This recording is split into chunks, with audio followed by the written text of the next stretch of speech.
जय श्रीमन्नारायण लक्ष्मी नारायण। आइए वक्त सुनते हैं पद्मिनी एकादशी व्रत कथा। पद्मिनी एकादशी का महत्व। धर्मराज युधिष्ठिर कहने लगे कि हे जनार्दन, आपने सभी एकादशियों का विस्तार पूर्वक वर्णन कर मुझे सुनाया, अतः अब आप कृपा करके मुझे अधिक मास के शुक्ल पक्ष की एकादशी का क्या नाम है तथा उसकी विधि क्या है, इन सब के बारे में बताइए। श्री भगवान बोले, हे राजन, अधिक मास में शुक्ल पक्ष में जो एकादशी आती है वह पद्मिनी कमला एकादशी कहलाती है। वैसे तो प्रत्येक वर्ष 24 एकादशियाँ होती हैं। जब अधिक मास या मलमास आता है तब इनकी संख्या बढ़कर 26 हो जाती है। अधिक मास या मलमास को जोड़कर वर्ष में 26 एकादशियाँ होती हैं। अधिक मास में 2 एकादशियाँ होती हैं जो पद्मिनी एकादशी शुक्ल पक्ष और परमा एकादशी कृष्ण पक्ष के नाम से जानी जाती है। ये एकादशी करने के लिए दशमी के दिन व्रत का आरंभ करके कांसे के पात्र में जौ चावल आदि का भोजन करें तथा नमक न खाएं, भूमि पर सोएं और ब्रह्मचर्य का व्रत का पालन करें। एकादशी के दिन ब्रह्म मुहूर्त में शौच आदि से निवृत्त होकर दंत धावन करें और जल के 12 कुल्ले करके शुद्ध हो जाएं। सूर्य उदय होने के पूर्व उत्तम तीर्थ में स्नान करने जाएं। इसमें गोबर, मिट्टी, तिल तथा कुशा व आंवले के चूर्ण से विधि पूर्वक स्नान करें। श्वेत वस्त्र धारण करके भगवान विष्णु के मंदिर जाकर पूजा अर्चना करें। भगवान कृष्ण बोले, पुरुषोत्तम मास में अनेक पुण्यों को देने वाली एकादशी का नाम पद्मिनी है। इसका व्रत करने पर मनुष्य कीर्ति प्राप्ति करके वैकुंठ को जाता है, जो मनुष्य के लिए भी दुर्बल है। हे राजन, ध्यानपूर्वक इस कथा को सुनो। हे मुनिवर, पूर्व काल में त्रेता युग में हेह नामक राजा के वंश में कृतवीर नाम का राजा महिष्मतीपुरी में राज्य करता था।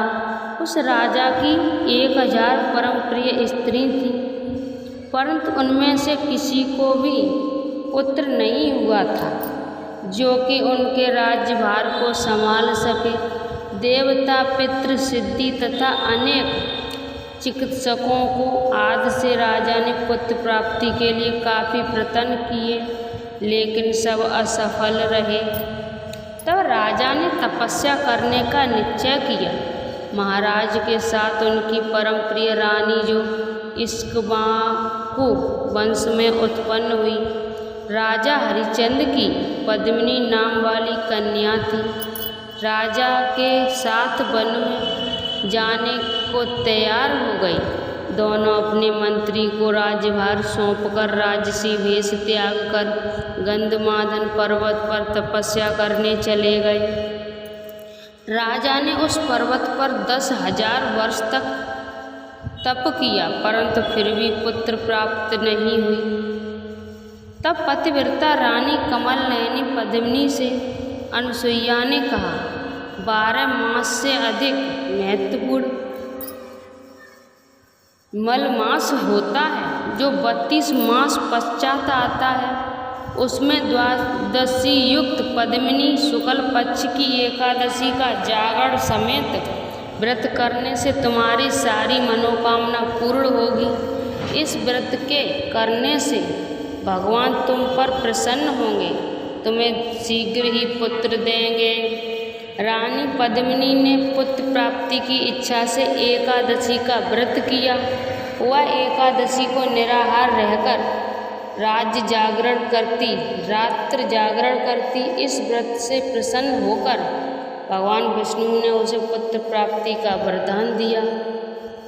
इसी के प्रभाव से पद्मिनी के घर कार्तवीर उत्पन्न हुए जो बलवान थे और उनके समान तीनों लोकों में कोई बलवान नहीं था।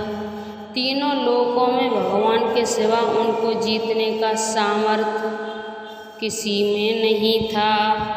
सो हे नारद, जिन मनुष्यों ने मलमास शुक्ल पक्ष एकादशी का व्रत किया है, जो संपूर्ण कथा को पढ़ते या सुनते हैं, वे भी यश के भागी होकर विष्णु लोक को प्राप्त होते हैं।